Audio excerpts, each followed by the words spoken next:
देखो, बैंकिंग का डेफिनेशन, उसका फंक्शन, उसका यूटिलिटी और उसका प्रिंसिपल, ये तुम्हारा कंटेंट है कि बैंकिंग क्या होता है। तो बैंकिंग का डेफिनेशन,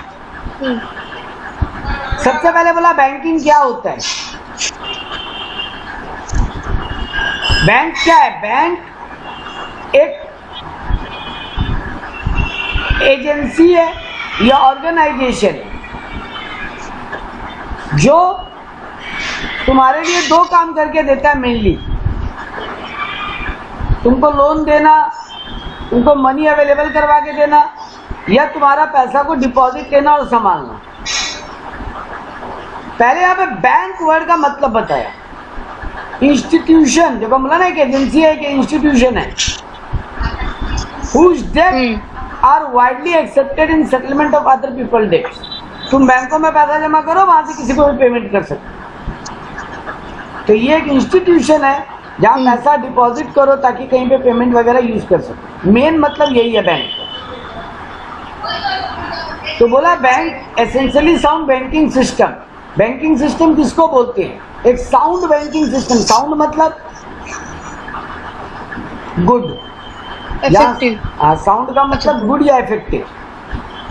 हाँ ठीक बोलो, गुड या इफेक्टिव, अच्छा।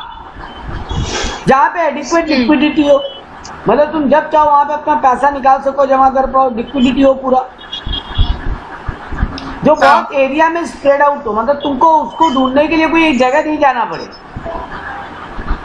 तुम्हारे घर के नीचे भी हो, तुम्हारे घर से थोड़ा दूर भी हो, मतलब बहुत सारा ब्रांचेज हो जिसका, जो वाइड रेंज ऑफ पीपल को कवर कर सके। तुमको इन्वेस्टमेंट करने में हेल्प करे, तुमको लोन देने में हेल्प करे। तुम्हारे पास पैसा है और तुमको लगता है कहाँ रखे, कहाँ से कुछ कमाई आ सकता है, तो वहां इन्वेस्ट कर दो, मतलब एफडी कर दो, रिकरिंग डिपॉजिट अकाउंट खोल लो। और तुमको पैसा उधार चाहिए तो लोन भी ले सकते हो वहां से।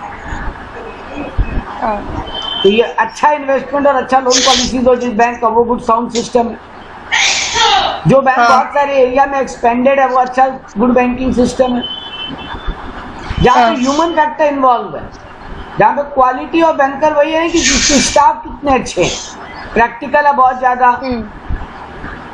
लॉज को जानते हैं, लॉज को इजीली फॉलो कर सकते हैं, वैसा सिस्टम हो तब अच्छा बैंक कहलाता है।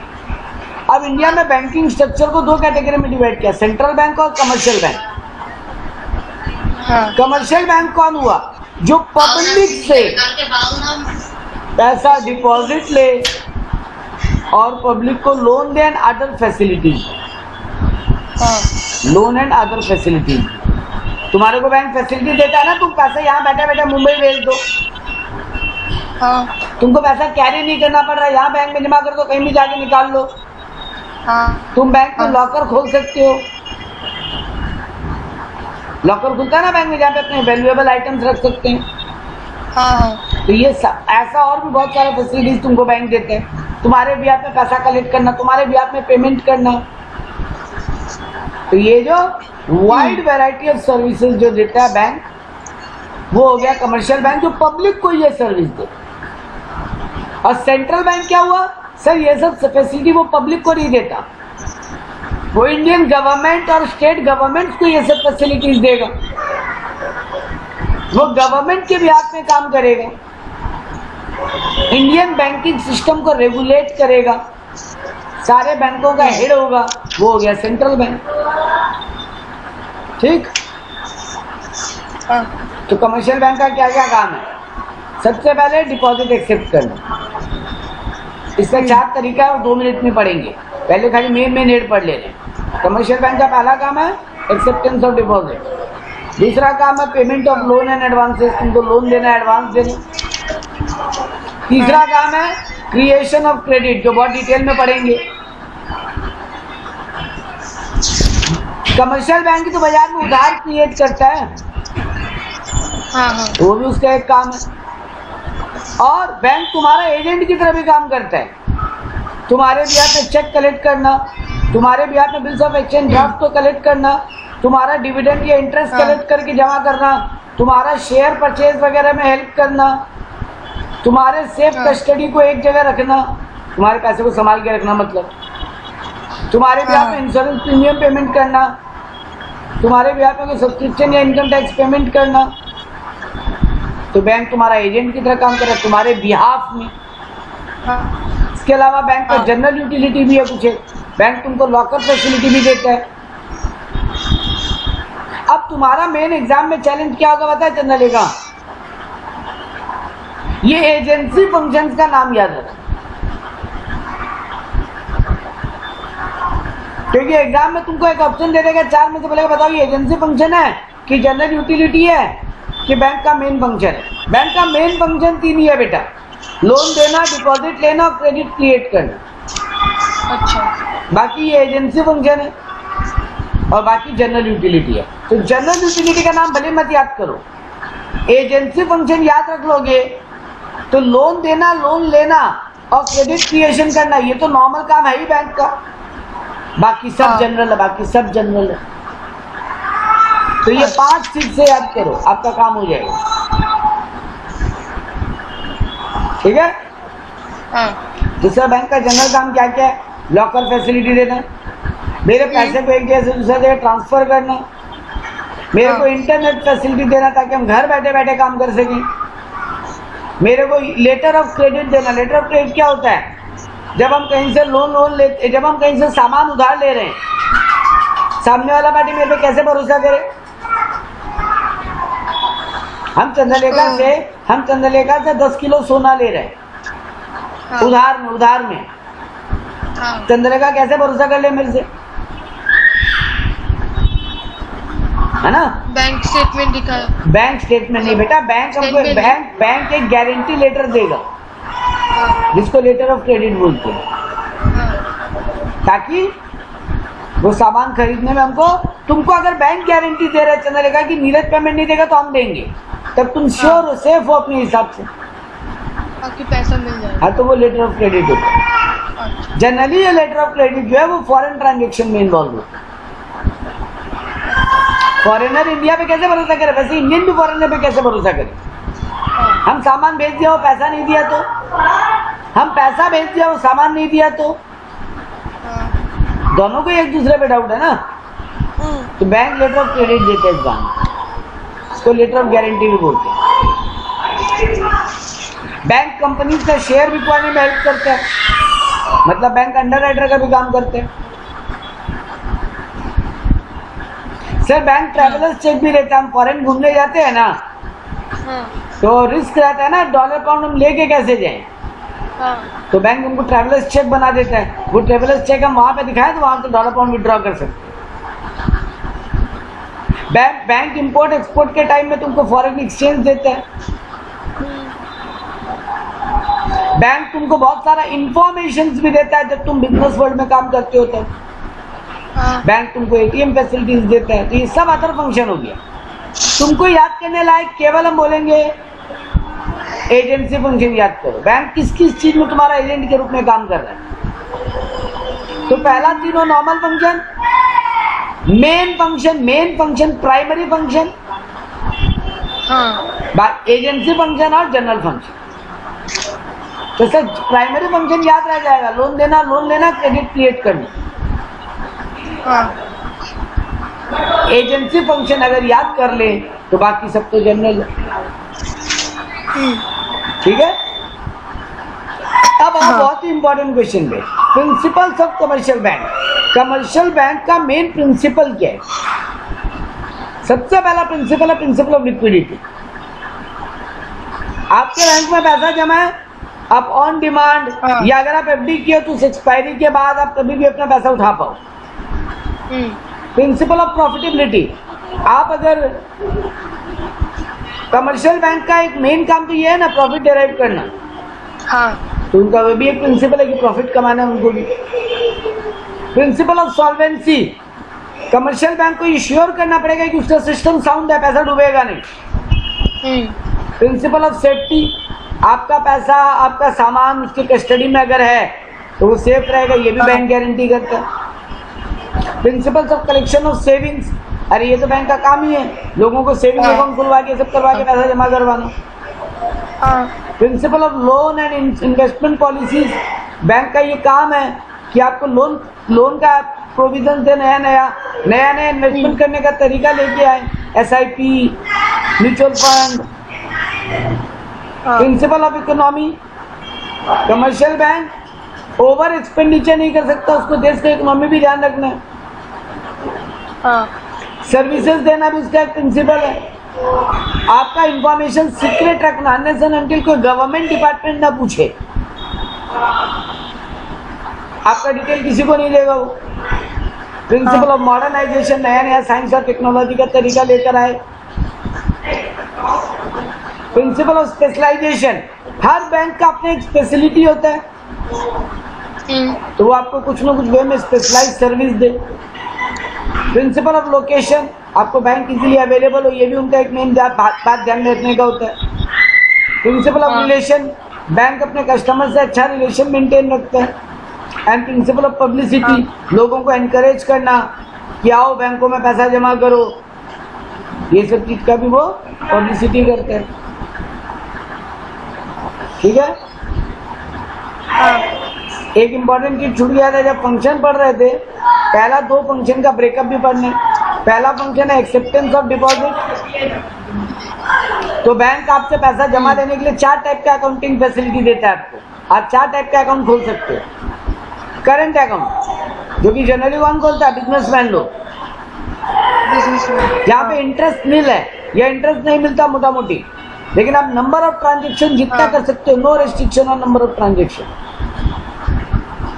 दूसरा हो गया सेविंग अकाउंट, जो हाउस होल्ड खोलता है, हम और आप जैसे लोग, सैलरीड एम्प्लॉय या स्मॉल बिजनेस वाला लोग खोलता है, नॉर्मल पब्लिक जो खोलता है अकाउंट। सर यहाँ पे थोड़ा सा इंटरेस्ट मिलता है, लेकिन नंबर ऑफ ट्रांजेक्शन पे लिमिटेड है, आप दिन में बहुत ज्यादा ट्रांजेक्शन नहीं कर सकते। ठीक है सर, जनरली यहाँ पे 3 to 4% इंटरेस्ट मिलता है। तीसरा टाइप का अकाउंट हुआ टर्म डिपॉजिट, यानी फिक्स डिपॉजिट टाइप।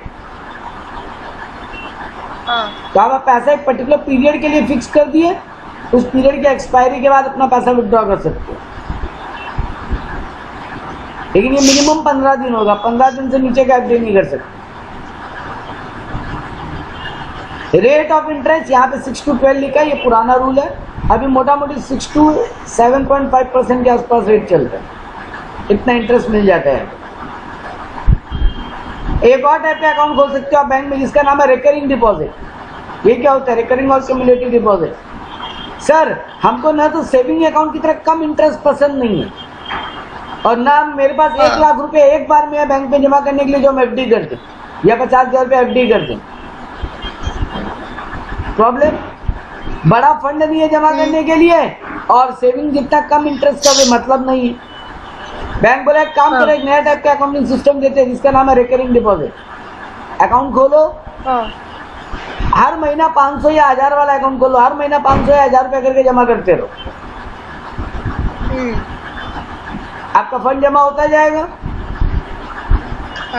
विड्रॉ करोगे मैच्योरिटी के बाद, मान लो 3 साल के लिए अकाउंट खोलो, तो 3 साल का रिकरिंग डिपॉजिट अगर किए हो तो पैसा जमा करते रहो करते रहो करते रहो करते रहो, 3 साल बाद आपको पूरा पैसा विद इंटरेस्ट विड्रॉ करने का मौका मिलेगा।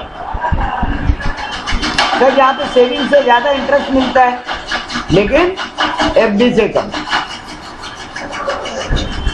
ठीक है। दो बहुत जन है ना दुनिया में जिनका रिक्शा वाला है, छोटा कमाई वाला है, बोलता भैया मेरे पास नहीं है एक महीना में 10,000, 5,000, 15,000 जमा करने के लिए। तो कोई बात नहीं, 500,000 का अकाउंट खोल दो, लेकिन विड्रॉ करने मिलेगा एंड ऑफ द पीरियड। तो ये टर्म डिपॉजिट और सेविंग डिपॉजिट का मिक्सचर तरीका हो गया। पैसा जमा करो सेविंग की तरह, विड्रॉ करो टर्म की तरह। चलो अब आया, वैसे लोन देने का भी 4 तरीका होता है। तुम सबसे पहले जाके डिमांड लोन या कॉल लोन मांग सकते हो, मतलब ये वो लोन है जब बैंक वापस मांगेगा तुमको देना पड़ेगा, repaid on demand by the bank. Short term loan जो जनरली विदिन ईयर का होता है, 1 साल से कम का लोन। सीसी अकाउंट 2 मिनट के बाद बात करेंगे, उसके पहले बात करेंगे अदर ओवरड्राफ्ट। ओवरड्राफ्ट क्या होता है? सर मेरे बैंक में जितना पैसा जमा है हम उससे ज्यादा विड्रॉ कर सकते हैं। बैंक के साथ पहले से इसका एग्रीमेंट कर लिए थे एक लिमिट तक। ऐसा नहीं है कि 50,000 जमा तो हम 5 करोड़ विड्रॉ कर लेंगे। एक लिमिट तक बैंक से पहले एग्रीमेंट किया हुआ है। हम एक्स्ट्रा जितना पैसा जमा उससे ओवर विड्रॉ कर सकते हैं और उसको कुछ पीरियड में लौटा देगा विथ इंटरेस्ट। ठीक है। बैंक हमको डिस्काउंटिंग और बिल का ऑप्शन देता है। ये भी एक टाइप का उधारी है ना। क्रेडिट कार्ड का फैसिलिटी देता है। इसके अलावा सबसे इंपॉर्टेंट जो है वो CC account, cash credit concept. ये क्या होता है सर? चंद्रलेखा बैंक के पास गया, हम बोला हमको 50 लाख का लोन चाहिए। बैंक हमको बोला पूरा 50 लाख ले जाके क्या करोगे? हम बोला बिजनेस में लगता रहता है बार बार बार बार। तो बोले तुमको हर समय 50 लाख लगता ही रहता है क्या? हम बोले नहीं, कभी 10 लाख, कभी 15 लाख, कभी 20 लाख, कभी 2 लाख, ऐसे लगता रहता है। फिर काम हो जाता है तो पैसा वापस रिकवरी हो जाता है। तो बिजनेस बोला एक काम करो, लोन लो, लेकिन उसको हमारे ही पे एक अकाउंट खोल के जिसका नाम है CC account, cash credit account, उसमें जमा कर दो। तुम लोन लो और उसको सीसी अकाउंट में जमा कर दो। तो हम बोले मेरा क्या फायदा, तुम्हारे से लोन ले तुम्हारे ही अकाउंट में जमा कर दे। तो हम क्या किया उस पैसे का? बोला कुछ नहीं, तुम 50 लाख का लोन तुमको सैंक्शन हो गया, तुम्हारा सिक्योरिटी को देखते हुए बैंक तुम्हारा गारंटी सिक्योरिटी को चेक करके तुमको अलाउ करेगा। अब तुमको जब 2 लाख का दरकार है 2 लाख निकालो। अब मान लो तुम 2 लाख रुपए निकाले, 10 दिन के लिए तुम्हारे काम लगा वो पैसा।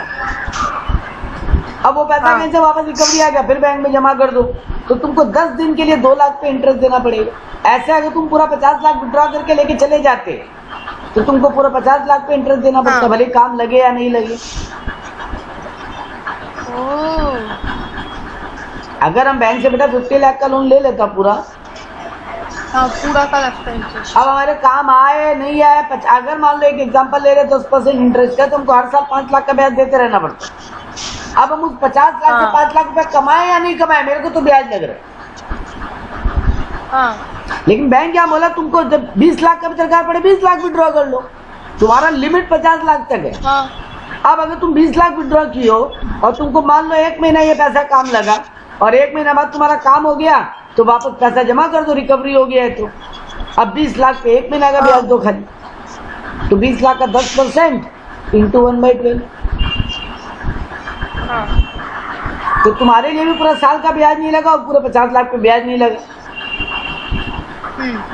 और जब दरकार पड़ा तो 50 लाख तक रेडी है मिलने के लिए।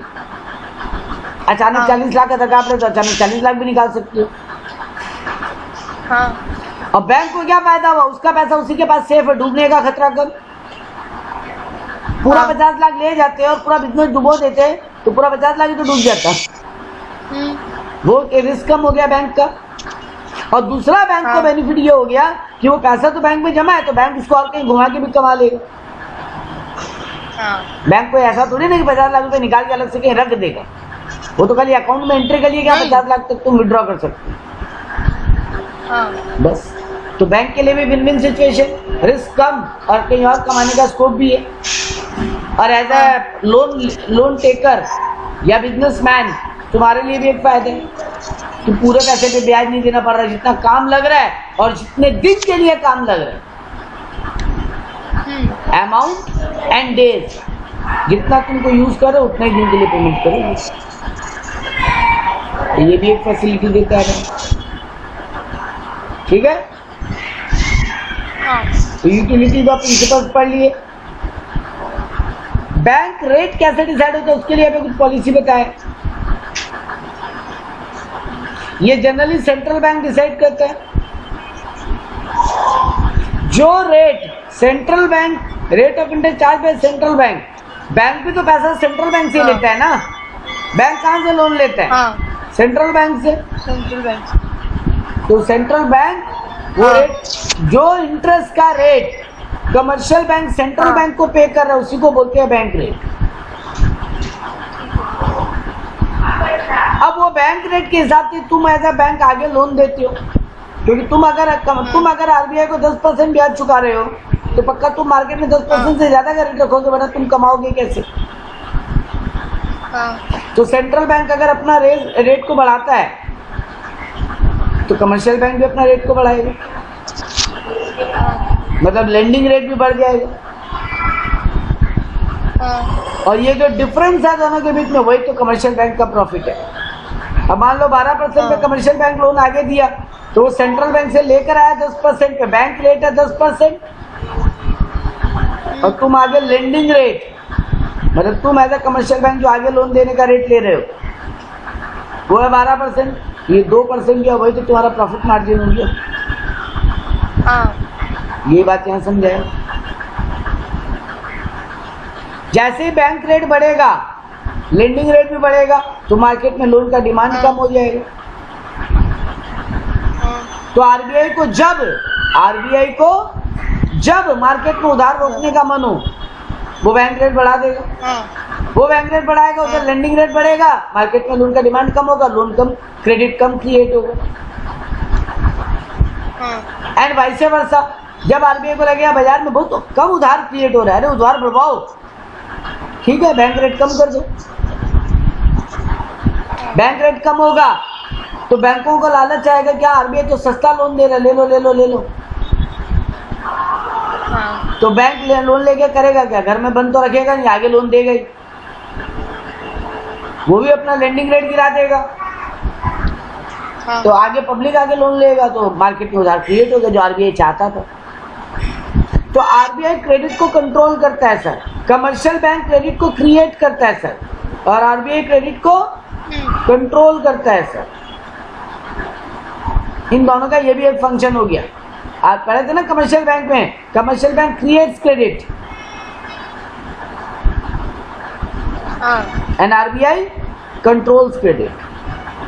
कंट्रोल करने का मतलब हमेशा कम करना नहीं होता, बढ़ाना और घटाना दोनों का बात हो रहा है। क्रेडिट को बढ़ाना या क्रेडिट को रोकना, ये दोनों काम आरबीआई करता है। तो जब उसको क्रेडिट एक्सपेंड करना होता है, वो बैंक रेट को क्या कर देता है, रिड्यूस, और जब उसको क्रेडिट को रिड्यूस करना होता है, बैंक रेट को बढ़ा देता है। ठीक है ना? ये है बैंक रेट पॉलिसी का तरीका। अब आ जाओ commercial bank and central bank. Sir पहले सेंट्रल बैंक पढ़ा है लोग, चलिए पहले सेंट्रल, ऊपर तो कमर्शियल बैंक पढ़ ही चुके, पहले सेंट्रल बैंक की पढ़ते हैं। सेंट्रल बैंक कब बना था इंडिया में? 1935, लेकिन तब वो प्राइवेट मैनेजमेंट में था, आज़ादी के पहले। लेकिन 1949 में इसका नाम किया गया आरबीआई, और ये नेशनलाइज्ड हो गया। ठीक है, तो 1935 में ये बना था और 1949 में ये नेशनलाइज्ड हुआ था, ये याद रख लेना। ठीक है। सेंट्रल बैंक का मेन काम क्या है sir? Internal value of currency को मेंटेन करना, मतलब इंडिया के रुपया का वैल्यू को मेंटेन करना, वैसे डॉलर पाउंड के वैल्यू को भी मेंटेन करना। डॉलर पाउंड अपने पास जमा रखना, प्राइस का स्टेबिलिटी रखना, फाइनेंशियल इंस्टीट्यूशन को प्रमोट करना, मतलब अदर बैंकों को, कमर्शियल बैंकों को प्रमोट करना, देश का इकोनॉमिक डेवलपमेंट को प्रमोट करना, ये इनका मेन ऑब्जेक्टिव्स है। काम क्या है सर? नोट इशू करना। पढ़े थे ना, 1 रुपया का नोट और कॉइन्स को छोड़ के बाकी सब कौन छापता है? आरबीआई। तो आरबीआई को इस बात का मोनोपोली है। ये गवर्नमेंट का बैंक कहलाता है, बैंकर टू द गवर्नमेंट, क्योंकि ये गवर्नमेंट का अकाउंट्स मेंटेन करता है। वेस्ट बंगाल गवर्नमेंट को अगर सेंट्रल बैंक गवर्नमेंट को कुछ पेमेंट करना है, तो आरबीआई में उसका अकाउंट है, वो आरबीआई को बोलेगा, आरबीआई वेस्ट बंगाल गवर्नमेंट के अकाउंट से पैसा निकाल के सेंट्रल गवर्नमेंट के अकाउंट में डाल देगा। जैसे तुम्हारा मेरा अकाउंट कमर्शियल बैंक मेंटेन करता है ना, वैसे ही गवर्नमेंट का अकाउंट आरबीआई मेंटेन करता है। गवर्नमेंट के बिहाफ में पेमेंट करना, गवर्नमेंट के बिहाफ में पैसा कलेक्ट करना, गवर्नमेंट को लोन देना, पब्लिक का डेब्ट को मैनेज करना, फॉरेन एक्सचेंज ट्रांजैक्शन में डील करना, इंटरनेशनल इंस्टीट्यूशंस का भी डिटेल में अकाउंटिंग करना, गवर्नमेंट को एडवाइस देना कि अभी देश का इकोनॉमिक हालत कैसा है, तो ये सब वो गवर्नमेंट को करके देता है। वो बैंकर्स का भी बैंक है, सारे बैंकों का भी वहां पे अकाउंट है। एक याद है टर्म पढ़ते थे CRR और SLR। CRR होता था क्या था, कैश रिजर्व रेशियो। मतलब अपने टोटल डिपॉजिट का हर बैंक को एक सर्टेन मिनिमम परसेंटेज RBI के पास जमा करना पड़ता है। यही तो होता था CRR। और एक सर्टेन परसेंटेज अपने पास रखना पड़ता है, वो होता था SLR, स्टैट्यूटरी लिक्विडिटी रेशियो। तो ये जो CRR है, ये पैसा यानी कमर्शियल बैंक RBI के पास अकाउंट में जमा रखेगा। तो RBI इनका अकाउंट मेंटेन कर रहा है ना एक तरीके से। ये बैंकों को भी लास्ट रिसोर्ट है। देखो, लेंडर्स लास्ट रिसोर्ट नाम दिया। लेंडर मतलब बैंक, लोन देने वाला। मतलब वो हमारा सहारा है, हमको लोन चाहिए तो हम बैंकों में जाते हैं। बैंकों को लोन चाहिए तो कहाँ जाते हैं? RBI के पास। हाँ, तो लोन देने वालों का आखिरी सहारा। ये क्लियरिंग हाउस का काम करता है। ये क्लियरिंग हाउस क्या होता है सर, बोलो? चेक को क्लियर करना। हाँ, तुम्हारा बैंक SBI है, तुम मेरे को चेक काट के दिए, मेरा बैंक ICICI है। अब हम तो अपने बैंक में चेक जमा कर देगा। मेरा बैंक तुम्हारे बैंक में जाके पैसा थोड़ी मांग के लाएगा। सब बैंक क्या एक दूसरे में जाता रहेगा क्या पूरा दिन? नहीं, RBI के पास ये ICICI क्या करेगा, RBI का क्लियरिंग हाउस बोल के डिपार्टमेंट है, वहाँ चेक को जमा कर देगा।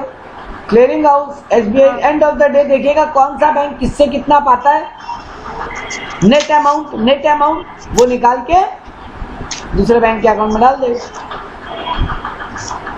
ठीक बात। ये दोबारा ये पॉइंट लिया, लेंडर्स लास्ट रिसोर्ट, बैंकों का आखिरी सहारा है। ये कंट्रोलर ऑफ क्रेडिट है। ये तो तुम बोले थे। और इंडिया का सारा डॉलर, पाउंड, यूरो, येन कहाँ जमा रहता है, किसके कस्टडी में जमा रहता है? RBI। बैंकों को भी चाहिए, अगर तुम जाके बैंक से मांगोगे ना तो वो RBI से लेके तुमको देगा। ये था इनका पॉइंट। इंडिया में और भी बहुत सारे फाइनेंशियल इंस्टीट्यूशन है जो बैंकों जैसा ही काम करते हैं। Industrial financial corporation of India IFCI 1948 में बना था। नाम ही में मीनिंग है। ये लोन ग्रांटिंग करता है for a period of 25 years. ये शेयर एंड डिवेंचर्स को बिकवाने में हेल्प करता है। ये फॉरेन करेंसी में भी लोन देता है बिजनेसमैन को। इंपोर्ट ऑफ कैपिटल गुड्स में तुमको मदद करता है, इंपोर्ट एक्सपोर्ट में। वैसे ही आया SFC, स्टेट फाइनेंशियल कॉर्पोरेशन। ये IFCI सेंट्रल है और SFCI नाम से समझ में आ रहा है स्टेट का। ये स्टेब्लिश हुआ था पंजाब में, बाद में धीरे धीरे 18 SFCs बने अलग अलग स्टेट के। ICICI ये तो बैंक हो गया सर, लेकिन ये बैंकिंग के अलावा इसका एक नॉन बैंकिंग सेक्टर भी है, industrial credit and investment corporation of India बोल के, जो बना था 1955 में, जो बाद में जाके प्राइवेट बैंक बन गया। पहले ये बैंक नहीं था, ये फाइनेंशियल कॉर्पोरेशन था। फाइनेंशियल कॉर्पोरेशन क्या होता है बेटा? एक लाइन में बोलोगे, जो बैंक नहीं है लेकिन बैंक जैसा काम करता है। यही बोलो, अपने आप को बेटर रहेगा। जो बैंक नहीं है लेकिन बैंक जैसा काम करता है। तुम्हारे MCQ के लिए काम के लिए यहाँ पे दो ही बात काम का था। IFC कब बना, कितने साल का लोन देता है। SFC कब बना, कितने इंडिया में भी SFCs है। SIDC, state industrial development corporation, समझ में आ रहा है? स्टेट गवर्नमेंट का ऐसा एजेंसी जो इंडस्ट्रीज को डेवलपमेंट के लिए लोन देता है। आज की डेट में इंडिया में 28 SIDC है, 18 SFC है और 28 SIDC है। UTI, unit trust of India, 1964 में बना था। इसका काम क्या है? तो इंडिया में म्यूचुअल फंड डिपार्टमेंट को मैनेज करना। म्यूचुअल फंड का नाम सुने हो? उनको मैनेज करता है। ये स्मॉल इन्वेस्टर का पैसा मोबिलाइज कर रहा है, उनको इन्वेस्टमेंट के लिए ऑप्शन दे रहा है, मतलब म्यूचुअल फंड का ऑप्शन दे रहा है। IDBI, ये भी पहले प्राइवेट ऑर्गेनाइजेशन था जो बाद में बैंकिंग टाइप में आ गया, industrial development bank of India. 1964 में बना था। इनका भी काम था इंडस्ट्रीज को डेवलपमेंट के लिए लोन दिलवाना, और कुछ काम का नहीं। हाँ, ये एक्सिम बैंक, सर नाम से समझ में आ रहा होगा क्या पर्पज में मदद करता है ये बैंक। जो भी बैंक बिजनेस एक्सपोर्ट इंपोर्ट का काम कर रहा है उनको हेल्प करता है। 1982 में बना था। ईयर याद करना पड़ेगा बेटा, ऑप्शन नहीं है। एक जगह कॉपी में ना खाली नाम और ईयर लिख के याद कर ले। ये एक्सपोर्ट को रीडिस्काउंट करवाता है, रीफाइनेंस करने में होता है, बल्क इंपोर्ट में मदद करता है, फॉरेन करेंसी में मदद करता है, फॉरेन से इक्विपमेंट खरीदने में मदद करता है, बिजनेस को एडवाइजरी देता है। नबार्ड नाम ही में मीनिंग है, एग्रीकल्चर और रूरल डेवलपमेंट के लिए काम करते हैं।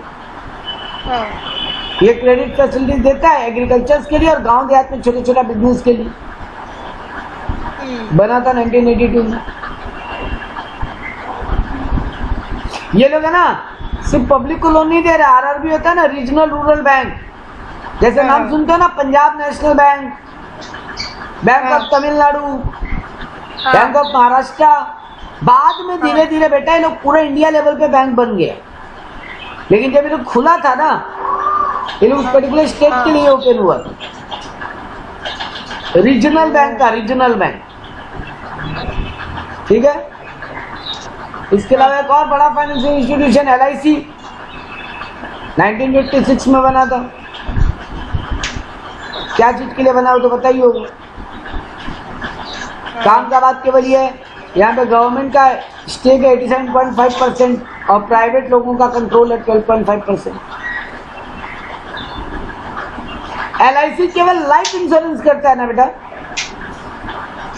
हमको मेडिकल इंश्योरेंस चाहिए, गाड़ी इंश्योरेंस चाहिए, घर का इंश्योरेंस चाहिए, वो LIC में नहीं होगा। नहीं। वो कहाँ होगा? General insurance company GIC। ये बना था 1972 में, ठीक है ना। नेशनलाइजेशन हुआ बाद में, उसके पहले इसको 100 कंपनीज कंट्रोल करता था। वो फालतू बात हो, जब काम करेंगे। इंडिया में कितना जनरल इंश्योरेंस के अंदर में कितना कंपनीज है देखो। एक है national insurance company, new India insurance company, oriental fire and general insurance, United fire and general insurance. ये 4 GIC के डिवीजन, नाम याद करना पड़ेगा। ये लोग है ना लाइफ को छोड़ के बाकी सब चीज को इंश्योर करते हैं। सिकनेस, एक्सीडेंट, फायर एक्सीडेंट सब कवर करते हैं। इनके अलावा एजेंसी बना SEBI, securities and exchange board of India. ये फुल फॉर्म में ये बीच में एंड है, ध्यान रखना क्योंकि कंफ्यूज करने के लिए देता है। Securities exchange board of India, ये एंड है बीच में, ध्यान रखना। 1988 में बना था, बस इतने काम का बात है। इसको स्टैट्यूटरी बॉडी माना गया था 1992 में। बंद 1988 में गया था, लेकिन 1992 में जब हर्षद मेहता वाला कांड हुआ ना, उसके बाद इसको एक गवर्नमेंट बॉडी, स्टैट्यूटरी बॉडी बना दिया, मतलब इसके कंट्रोल में कर दिया पूरा शेयर मार्केट, ये सब फाइनेंस मार्केट को। सर इंडिया में बहुत सारा प्राइवेट इंश्योरेंस कंपनीज भी है। ये रहा देखो, Bajaj alliance, Aviva life insurance, Birla health care insurance, sir बहुत है, भारतीय एक्सा। सर ये तो इंडियन लेवल पे बात हुआ, फॉरेन लेवल पे भी ऐसा कुछ है। ये रहा स्विफ्ट, ये international money and security transfers को कंट्रोल करते हैं, ठीक है ना। मतलब अगर US से इंडिया में पैसा आएगा तो कैसे आएगा? स्विफ्ट के थ्रू, BIS के through, bank of international settlement. 2 country के पैसे का सेटलमेंट ये लोग करवा के देते हैं। इंडियन गवर्नमेंट रिसेंट टाइम में एक और बैंक खोला, मुद्रा बैंक।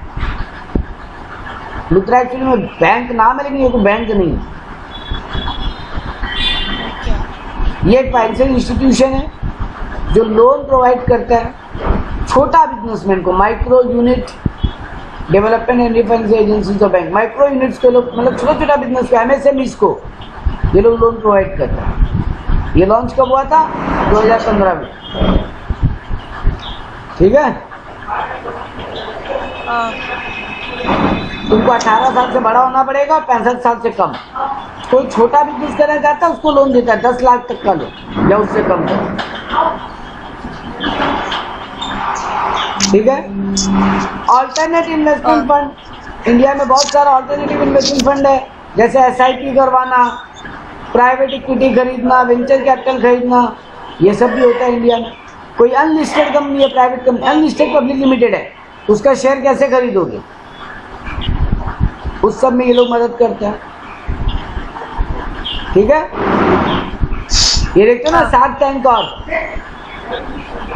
शार्क टैंक देखो टीवी में, ये वही लोग का, ये दो लोगों का बात हो रहा है। एक और बना बैड बैंक, सही है क्या होता है, बैंक बुरा कैसे हो गया, बोला कि द हिस्ट्री ऑफ बैंकिंग, कहाँ से लाइन उठाए कौन बताते हैं। बहुत सारा लोन ना नॉन परफॉर्मिंग और बैड हो जाता है, डूब जाता है बैंकों का पैसा बहुत बार। तो गवर्नमेंट ऑफ इंडिया उनको हेल्प करने के लिए कंसेप्ट बनाया बैड बैंक कंसेप्ट, जिसमें asset reconstruction company, asset management companies बनाया गया। मतलब ये लोग क्या कर रहा है, जो बैंकों का पैसा डूब जा रहा है उसको रिकवरी करवाने में मदद कर।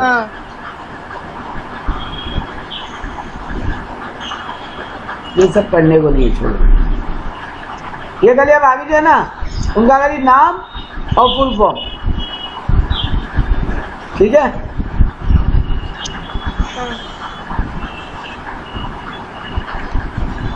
अब एक टॉपिक बचेगा, credit control and money market. हाँ देखो, क्रेडिट क्रिएशन क्या होता है ये पता है? ये कितना बड़ा है बेटा, ये कितना बड़ा है, पेजेस पलट के देखियो कितना बड़ा है ये। 1 2 9 पेज। ठीक है। क्रेडिट क्रिएशन कैसे होता है, वो कमर्शियल बैंक करते हैं। होता क्या है, मान लो एक मिस्टर एक्स है, वो मान लो कैनरा बैंक में जाके 10,000 रुपया जमा किया। CRR और SLR का रेट मान लो, RBI इन दोनों को मिला के क्या बोलते हैं, RR बोलते हैं, रिजर्व रेशियो, या LRR भी बोलते हैं, लीगल रिजर्व रेशियो। RR भी बोलते हैं, LRR भी बोलते हैं, लीगल रिजर्व रेशियो या रिजर्व रेशियो, दोनों में जो नाम बोल सकते हैं इसको। ठीक है। ठीक है। तो मान लो एक मिस्टर एक्स ने 10,000 रुपये कैनरा बैंक में जमा किया। CRR SLR मिला के, मतलब LRR जो भी मार्केट का रेट है 20% मान लो, RBI 20% फिक्स करके रखा है। तो अब कैनरा बैंक क्या करेगा, 10,000 में से 2,000 रुपया काटेगा, 8,000 रुपया आगे लोन दे देगा। ठीक। मान लो ये भाई को लोन दिया, ये मिस्टर भाई ले जाके एक्सिस बैंक में जमा किया, उसका एक्सिस बैंक में खाता था, वो वहां जमा किया, वहां का बैंक भी 20% मतलब 1,600 रुपया काटा, और बाकी 6,400 रुपया आगे लोन दे दिया। मान लो मिस्टर जेड को, मिस्टर जेड भी उसको ले जाके मान लो SBI में जमा किया, उसका SBI में अकाउंट था, तो SBI भी 640 यानी 1,280 रुपया काट के बाकी आगे लोन दे दिया। ये प्रोसेस चलता चला जाता है, इसी प्रोसेस को बोलते हैं क्रेडिट क्रिएशन। मतलब एक ही अमाउंट से मल्टीप्लाई होता चला गया, और उधार और लोन और क्रेडिट। ठीक बात। सर ये कहां तक चलेगा? सर इसका फॉर्मूला होता है, मनी मल्टीप्लायर बोलते हैं जिसको, MM, 1/LRR into initial deposit. तो इस एग्जांपल में LRR कितना था, 20% है ना, और इनिशियल डिपॉजिट था 10,000, तो 10,000 डिवाइडेड बाई 20% करो,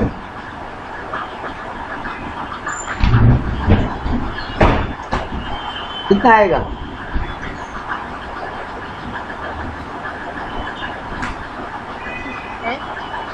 10,000 डिवाइडेड बाई 20%, हाँ 60,000 ना, 10,000 50,000। हाँ, तो मतलब अगर 10,000 रुपया कोई आज के दिन बैंक में जमा करे, जब LRR 20% हो, SRR CLR मिला के, तो मार्केट में 10,000 का 50,000 तक उधार क्रिएट हो सकता है। मतलब 10,000 रुपए से 50,000 का उधार क्रिएट हो जाएगा। अच्छा। इसी को बोलते हैं क्रेडिट क्रिएशन। यानी क्रेडिट क्रिएशन दो बातों पे डिपेंड कर रहा है, स्टार्टिंग डिपॉजिट कितना है और एलआरआर कितना है। ठीक है, अब हम इस आंसर का लास्ट बात पे आ रहे हैं। क्रेडिट क्रिएशन दो बातों पे डिपेंड हुआ। ये प्रोसेस तुमसे नहीं पूछ सकता बेटा, ये जो स्टोरी है ये लॉन्ग सम थ्योरेटिकल क्वेश्चन आता तो लिखने में मिलता कि x जमा किया, y जमा किया, ये 3 बार स्टोरी को रिपीट करते और फिर बोलते अल्टीमेटली इतना क्रेडिट क्रिएट हो जाएगा। अच्छा। एग्जाम में अगर ये बोल देते ना 8 नंबर का आंसर लिख के दिखाओ पूरा, तो पहला लाइन में क्रेडिट क्रिएशन का मतलब बताते। फिर बोलते हैं क्रेडिट क्रिएशन में बैंक पूरा लोन नहीं दे सकता, जितना डिपॉजिट आता है उसमें से एलआरआर काट के बाकी लोन देते हैं। अब एलआरआर में 2 ब्रेकअप होता है, सीआरआर और एसएलआर, ये बता देते। अब लेते let's take an example, mister X has deposit 10,000 in the bank and LRR is 20%, तो bank X will cut 200 rupees 2,000 rupees and remaining amount it will give loan to mister Y. And फिर second paragraph में लिखते mister Y जाके bank में जमा किया, उसका भी बैंक काटा, बाकी मिस्टर जेड को लोन दे दिया। फिर थर्ड पैराग्राफ में आते मिस्टर जेड जाके इतना बैंक में जमा किया, उसका बैंक भी काटा और आगे लोन दिया, and this goes on. Sir where it will go on, तब ये फॉर्मूला बताते हैं एमएम का और ये सॉल्व करके दिखाते हैं कि 50,000 तक पहुंचते। फिर पैरा चेंज करके लिखते हैं। यानी क्रेडिट क्रिएशन दो बातों पर डिपेंड करता है, एक तो एलआरआर और कितना स्टार्टिंग में डिपॉजिट हुआ। तो अगर इनिशियल डिपॉजिट बढ़े तो क्रेडिट क्रिएशन बढ़ता है and vice versa, initial deposit घटे तो क्रेडिट क्रिएशन कम होता है। वैसे ही एलआरआर अगर बढ़े तो क्रेडिट क्रिएशन कम होता है और एलआरआर घटे तो क्रेडिट क्रिएशन बढ़ता है। और इसका डायग्राम कुछ ऐसा बनता है, मतलब बढ़ तो रहा है लेकिन बढ़ने का स्पीड कम होता चला जाएगा। ठीक है, ये इतना ज्ञान होता है। आपके एमसीक्यू के लिए इतना ज्ञान नहीं है, आपके एमसीक्यू के लिए 2 ही ज्ञान है बेटा। एक कि ये फॉर्मूला क्या होता है, 2 कि अगर इनिशियल डिपॉजिट बढ़े तो क्या होगा, घटे तो क्या होगा, एलआरआर बढ़े तो क्या होगा, घटे तो क्या होगा। लेकिन आपको स्टोरी नहीं समझाते तो आपके पल्ले नहीं पड़ता ये हो क्या है। अब आ गया क्रेडिट, यानी देखो ये लोग यही ज्ञान दिया, ये सब तो हो गया। ये जो हम पूरा समझाया उसी को पूरा समझाया कि अल्टीमेटली कितना क्रेडिट साइड कैश डिपॉजिट हो रहा है, कितना वो सब हो रहा है। अब आया ये तो क्रेडिट क्रिएशन कर कौन रहा है, कमर्शियल बैंक। तो इसको कंट्रोल कौन करेगा, आरबीआई, सेंट्रल बैंक। 2 टाइप से कंट्रोल करते हैं, तो क्वांटिटेटिव अप्रोच होता है, क्वालिटेटिव अप्रोच। ठीक, क्वांटिटेटिव अप्रोच मतलब कुछ नंबर्स के साथ खेलते हैं और क्वालिटेटिव मतलब कुछ अलग वे में, क्वांटिटी को छोड़ के बात करते हैं, नंबर्स को छोड़ के। क्वांटिटेटिव अप्रोच में पहला तरीका है ओपन मार्केट ऑपरेशन। आपको पता है ना, ट्रेजरी बिल वगैरह ये सब डॉक्यूमेंट्स होता है। जब सेंट्रल गवर्नमेंट को लोन चाहिए होता है तो वो आरबीआई के थ्रू मार्केट में इशू करवाते हैं, यानी गवर्नमेंट सिक्योरिटीज। तो उनका परचेज एंड सेल करके भी आरबीआई क्रेडिट को कंट्रोल करता है। आरबीआई अचानक बैंकों को बोलेगा देखो मेरे पास अभी 50 लाख रुपए का गवर्नमेंट सिक्योरिटीज है, तुम ले लो, तुमको बहुत इंटरेस्ट का कमाई देंगे। कमर्शियल बैंक ले लेगा। कमर्शियल बैंक अगर ले लेगा तो उसका पैसा बचेगा ही नहीं आगे लोन देने के लिए, क्योंकि वो तो जो पैसा तो आरबीआई को दे दिया। आ गया ना आरबीआई का मोटिव पूरा। आरबीआई तो चाहता था क्रेडिट रुके। और उल्टा जब आरबीआई को लगेगा मार्केट में उधार बहुत कम है तो वो बोलेगा अरे तुम्हारे पास गवर्नमेंट सिक्योरिटी है ना, कमर्शियल बैंक बोलेगा है ना, बोला लो हमको वापस दे दो, हम खरीदने को तैयार है, अच्छा खासा प्रीमियम पे लालच देगा। बैंक बोलेगा अरे कमाई आ रहा है, दे दो वापस, दे दो वापस। वापस देगा तो पैसा हाथ में आएगा, तो पैसा आएगा तो आगे लोन देगा, तो लोन बढ़ेगा। तो इन सिक्योरिटीज को आरबीआई सेल करके क्रेडिट क्रिएशन को कम करता है और परचेज करके क्रेडिट क्रिएशन को बढ़ाता है। रिजर्व रेशियोज जो है ना, CRR और SLR, हाँ उनको भी अप डाउन करके आरबीआई खेलता है, क्योंकि इनको फिक्स तो आरबीआई करते हैं। तो CRR SLR को अगर बढ़ा दे तो क्रेडिट क्रिएशन घट जाएगा, एंड वाइस वर्सा। ठीक है। इसके अलावा एक रेट होता है रेपो रेट, और एक होता है रिवर्स रेपो रेट।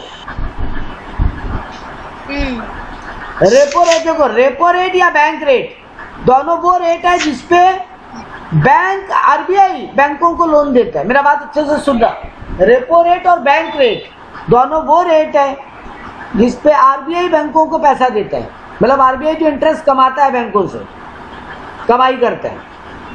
ठीक है सर, दोनों अगर सेम है तो दो अलग अलग क्यों है? दोनों में तो आरबीआई बैंकों को लोन दे रहा है, दोनों ही रेट वो इंटरेस्ट रेट है जो आरबीआई बैंकों से लेते हैं। बेटा बैंक रेट लॉन्ग टर्म के लिए होता है। जब बैंक आरबीआई से लॉन्ग टर्म लोन लेने जाती है, जब बैंक आरबीआई से लॉन्ग टर्म लोन लेने जाती है तो आरबीआई बैंक रेट बताता है उसको, और अगर शॉर्ट टर्म रेट हो तो उसको रेपो रेट बोलते हैं। ठीक है। और रिवर्स रेपो उल्टा हो गया, जब कमर्शियल बैंक आरबीआई के पास पैसा डिपॉजिट करती है, मतलब कमर्शियल बैंक जो इंटरेस्ट कमाती है आरबीआई से शॉर्ट टर्म के लिए। ठीक है। तो वो गया रिवर्स रेपो। ये सब रेट को आरबीआई जब बढ़ाएगा तो क्रेडिट क्रिएशन कम होगा, और ये सब रेट को आरबीआई जब घटाएगा तो क्रेडिट क्रिएशन बढ़ेगा। ठीक। अब आ जाओ क्वालिटेटिव अप्रोच। क्वालिटेटिव में ना बैंक कुछ डायरेक्शन से खेलता है, जैसे moral suasion, mental pressure create करेगा बैंकों के ऊपर। अरे इतना लोन दे रहे हो, क्या कर रहे हो, कम करो कम करो कम करो, बार बार मीटिंग बुला रहे। बैंकों पे प्रेशर बनेगा, बैंक कम कर देगा। एक होता है क्रेडिट रेशियोनिंग, यहाँ पे ये पॉइंट्स नहीं हम लिख के बता रहे हैं। क्रेडिट रेशियोनिंग क्या होता है?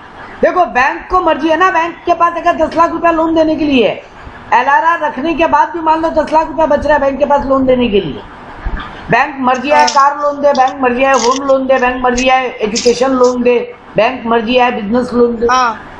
लेकिन आरबीआई अचानक बोलेगा ना ना ना ना ना, हम परसेंटेज फिक्स कर रहे हैं, इतना % से ज्यादा कार लोन मत देना टोटल डिपॉजिट का, या लोन जितना देने के लिए अवेलेबल है मनी। तो अगर क्रेडिट का रेशियो बना दे आरबीआई तो लोन अपने आप घट जाएगा, और वही क्रेडिट रेशियोनिंग हटा दे लोन बढ़ जाएगा मार्केट में, है ना। एक और तरीका होता है मार्जिन रिक्वायरमेंट। तुम बैंक से जब लोन लेने जाते हो ना, बैंक तुमको बोलता है ना सिक्योरिटी गिरवी रखो। तुम अगर बैंक बोल रहा है 20 लाख का लोन चाहिए, कम से कम 30 लाख का सिक्योरिटी गिरवी रखो। आरबीआई बोला ना 30 नहीं, इसको 40 करो, अपने आप क्रेडिट क्रिएशन घट जाएगा। तो मार्जिन रिक्वायरमेंट बढ़ा, क्रेडिट क्रिएशन घटा।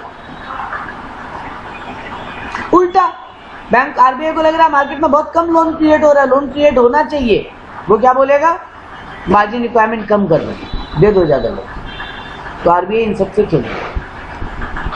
ठीक है। मनी मार्केट क्या होता है? मार्केट दो टाइप का, मनी मार्केट और आखिरी टॉपिक पे आ गए हैं।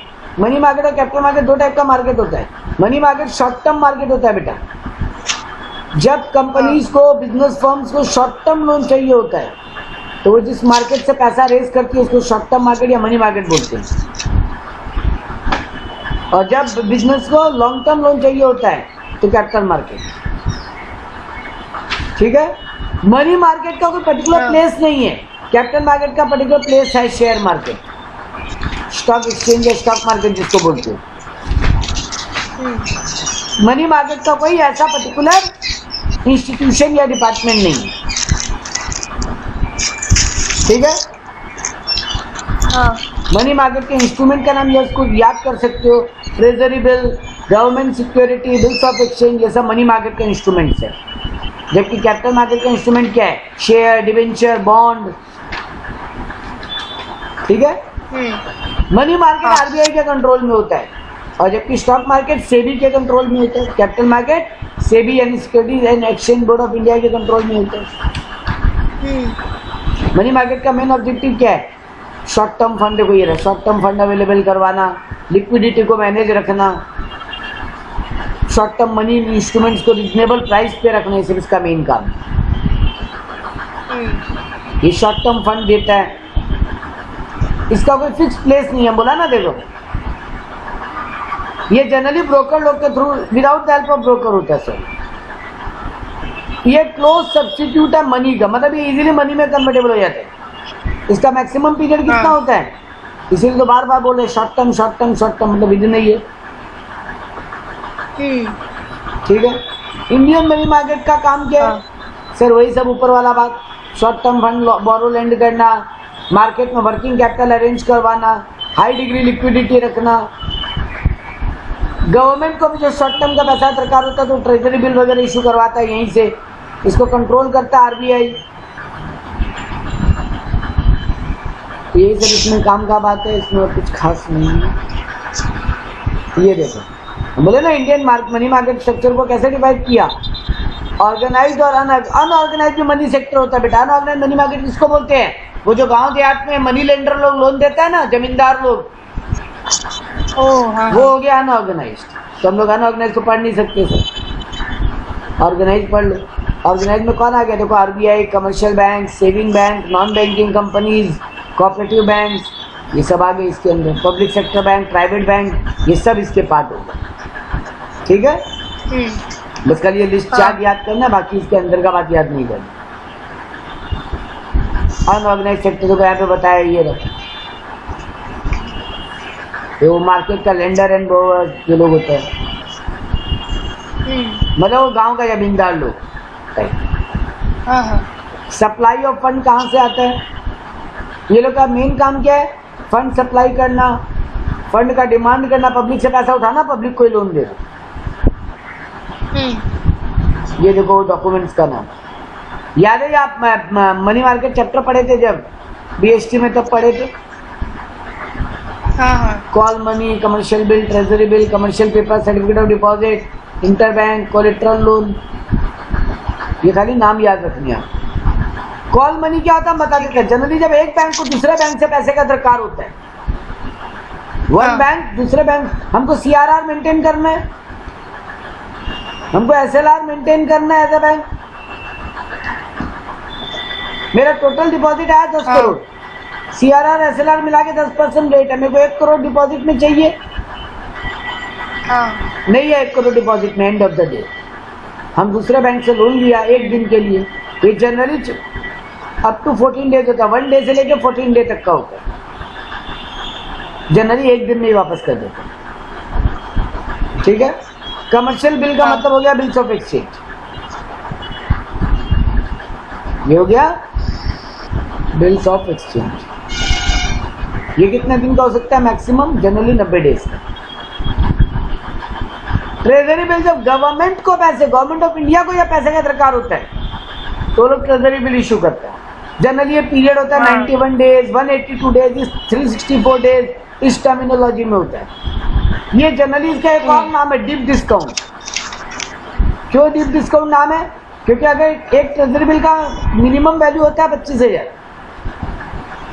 ठीक है, अब तुमको इशू ही करेगा गवर्नमेंट 23,000 में, 24,000 में, मतलब इशू करेगा डिस्काउंट पे और तुमको वापस लौटाएगा मैच्योरिटी पीरियड के बाद पूरा 25,000। अच्छा, तो तुमको इंटरेस्ट नहीं देगा, लेकिन तुमको बेचते वक्त डिस्काउंट पे बेचेगा और वापस लेते वक्त पार पे लेगा, ताकि तुम्हारा इंटरेस्ट का कमाई अपनी आप हो जाए। ये do not carry any interest, देखो बोला ना। कमर्शियल पेपर क्या होता है? इंडिया में बहुत सारा रेपुटेड कंपनी को ये डॉक्यूमेंट इशू करना अलाउड है, जिनका क्रेडिट वर्दीनेस है बहुत ज्यादा मार्केट में। ये फ्लोटेशन कॉस्ट के लिए होता है। सर अब ये फ्लोटेशन कॉस्ट क्या हो गया? मेरे को ना नया आईपीओ लाना है, मेरे को शेयर इशू करना है, मार्केट से 1,000 करोड़ रुपया उठाना है, बट ये शेयर इशू करने में बहुत सारा खर्चा लगता है। सर उसके लिए भी पैसा नहीं है। मान लो ये 1,000 करोड़ रुपया उठाने के लिए मेरे को 20 करोड़ रुपया चाहिए, ये सब डॉक्यूमेंटेशन लीगल वर्क पूरा करने के लिए। नहीं है मेरे पास 20 करोड़, हम कमर्शियल पेपर इशू करेगा, 20 करोड़ रुपया अरेंज करेगा, शेयर को आईपीओ लाएगा, जिस दिन आईपीओ से पैसा आएगा इनको लौटा। इसीलिए शॉर्ट टर्म हुआ ना 2-3 महीने का। ये लेकिन अनसिक्योर्ड होगा, रिस्क है इसमें। इसका अनसिक्योर्ड प्रोमिसरी नोट जैसा नेचर है इसका, पैसा डूब भी सकता है। सर्टिफिकेट ऑफ डिपॉजिट क्या था? जैसे बैंकों में तुम फिक्स डिपॉजिट करते हो तो तुमको एक सर्टिफिकेट मिलता है ना एफडी का, वैसे ही कुछ रेपुटेड कंपनीज है जिनको बैंकों की तरह पैसा एज अ फिक्स डिपॉजिट रखना अलाउ किया गया। पब्लिक से जब कंपनी डिपॉजिट लेता है और उसको एक सर्टिफिकेट देता है, उसको सर्टिफिकेट ऑफ डिपॉजिट बोलते हैं। ये जनरली पब्लिक सेक्टर जो कंपनी है ना उनको ही अलाउड है, government company. Inter bank term money market, नाम में मीनिंग है बेटा, एक बैंक दूसरे बैंक को पैसा दे रहे। कोलेटरल लोन मार्केट, कुछ सिक्योरिटी रख के जहाँ पे हम गिरवी उठाते हैं पैसा। ये वाला पार्ट आप पढ़ना, इंडियन मार्केट का बुराई क्या क्या है। सर ये बहुत अनऑर्गेनाइज्ड है, बहुत कम ही ऑर्गेनाइज्ड है यहाँ पे। सर यहाँ पे बहुत ज़्यादा अनऑर्गेनाइज सेक्टर के डोमिनेंस है, बहुत ज़्यादा वेस्टफुल कंपटीशन है, बड़ा बड़ा लोग इस मार्केट को चलाते हैं खाली। ये पूरे इंडिया बेस पे नहीं है, इसका एब्सेंस है इंडिया बेस पे। ये ज़्यादातर बैंकिंग फैसिलिटी नहीं देता, तो लोग यहाँ पैसा रखने में डरते हैं। कैपिटल यहाँ पे कभी भी, यहाँ पे पैसे का हमेशा ही कमी रहता है। इंटरेस्ट रेट बहुत ज़्यादा अप डाउन होता है, यहाँ पे लोगों को रिस्क लगता है ऑलवेज। यही सब है, हो गया टॉपिक खत्म। ठीक।